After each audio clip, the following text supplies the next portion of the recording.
शरीर से चर्बी को चूसकर वजन कम करने का यह एक खौफनाक तरीका है। यह लोगों को मिनटों में 10 पाउंड वजन कम कर सकता है। पहले दृश्य में हम एक आदमी को देखते हैं जिसने हॉट डॉग खाने की प्रतियोगिता जीती और अपनी कार में बैठ गया। उसके पीछे एक रहस्यमय राक्षस दिखाई देता है। तभी आदमी के शरीर में ऐंठन होने लगती है और उससे एक कार कांपने लगती है। उसका शरीर तेजी से सिकुड़ता है और एक छिद्रित टायर की तरह हो जाता है। डीन और सैम मामले के बारे में सुनते ही अपनी जांच शुरू करते हैं। उन्होंने देखा कि पीड़ित का वजन 180 किलो से घटकर 40 किलो हो गया था और उसके आंतरिक अंग क्षतिग्रस्त हो गए थे।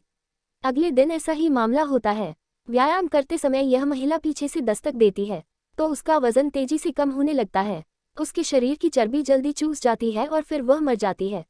दोनों भाई मौके पर पहुंचते हैं और कुछ जांच के बाद पीड़िता पर ऐसा निशान पाते हैं। उन्होंने पीड़िता के निजी प्रशिक्षक से बात की, लेकिन गलती से उस पर वही सेक्शन मार्क लग जाता है। लेकिन अजीब बात है, ट्रेनर अभी भी जीवित क्यों है? ट्रेनर का कहना है कि वह हाल ही में एक रहस्यमय जगह पर गई है जो ग्राहकों को बिना डाइटिंग के आसानी से वजन कम करने में मदद करने का दावा करती है। प्रशिक्षक द्वारा दिए गए सुराग के बाद दोनों भाई तुरंत मौके पर जाते हैं। उनका मानना कि स्पा का इन दोनों हत्याओं से कुछ लेना देना होगा। इस जगह के रहस्यों का पता लगाने के लिए वे नौकरी की तलाश में निजी प्रशिक्षकों के रूप में पेश आते हैं। उनका साक्षात्कार एक जोड़े लैरी और अमृतसर द्वारा किया जाता है जो मौके के मालिक हैं, लेकिन उनके पास इस समय केवल एक ट्रेनर पद उपलब्ध है। परिणामस्वरूप सैम को एक प्रशिक्षक के रूप में सफलतापूर्वक काम पर रखा जाता है और डीन को दोपहर के भोजन के रूप में काम पर रखा जाता है। रसोई में डीन भूख से मर रहा है तो वह इसे अपने सामने रखने की कोशिश करता है और यह स्वादिष्ट लगता है, इसलिए वह एक बॉक्स चुरा लेता है। हलवा खाने के बाद उसे चक्कर आने की उम्मीद नहीं थी और मरने से ठीक पहले वह सैम को मदद के लिए बुलाने की कोशिश करता है। सैम ने नोटिस किया कि योग सिखाते समय कुछ गड़बड़ है। हर ग्राहक के शरीर पर एक खंड का निशान होता है, जैसा उन्होंने सोचा था। वहीं मारिचा एक क्लाइंट के लिए कपिंग थेरेपी कर रही हैं।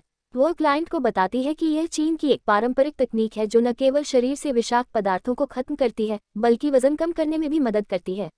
नुकसान यह है कि यह पीठ पर ऐसा लाल निशान छोड़ देगा। वास्तव में पूरी कपिंग थेरेपी सिर्फ एक आवरण है।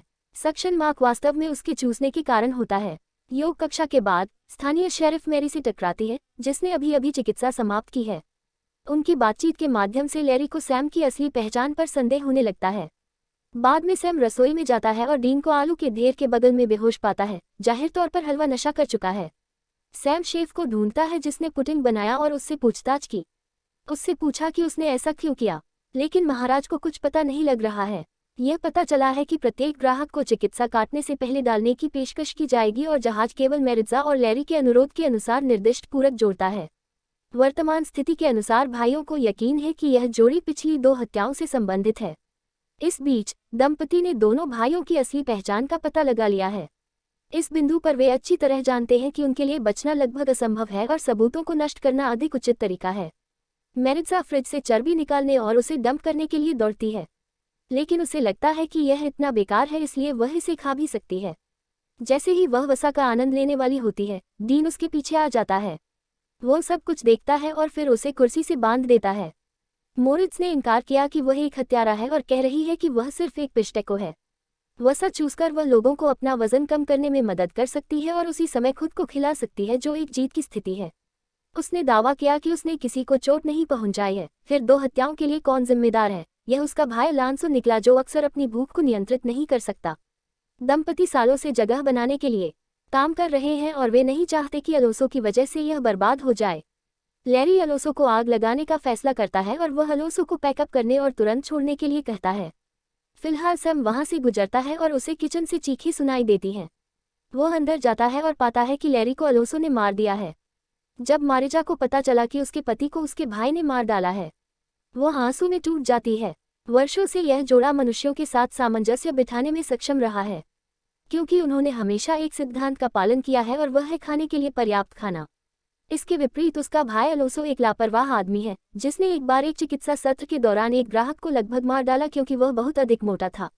मोरित्स को रसोई में काम करना था और उसे केवल जार से वसा खाने देना था, लेकिन अलोसो बस अपनी वसा की इच्छा को नियंत्रित नहीं कर सकता है। यही वजह है कि पिछली 2 हत्याएं हुई थीं। अलोसो को और अधिक निर्दोष लोगों को मारने से रोकने के लिए वह 2 भाइयों को बताती है कि अलोसो अब कहाँ छिपा होगा।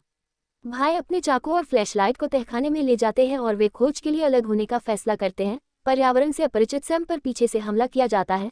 अलोसो सैम को जमीन पर पिन करने के लिए निकटतम का उपयोग करता है। और वही कोठरी को दूर धकेलने का संघर्ष करता है।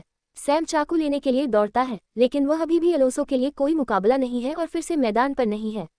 अलोसो अपनी सूंड से सैम को घातक झटका देने की कोशिश करता है, लेकिन सौभाग्य से डीन ठीक समय पर पहुंचे और कार्यालय की सूंड को काट दिया। सैम बच जाता है, जबकि अलोसो तुरंत मर जाता है क्योंकि वह अपनी सूंड खो देता है। हालांकि मारित्सा भी एक राक्षस है क्योंकि उसने कभी किसी इंसान को नुकसान नहीं पहुंचाया है और लड़कों को मामले को सुलझाने में मदद की है। लड़कों ने उसे जाने देने का फैसला किया।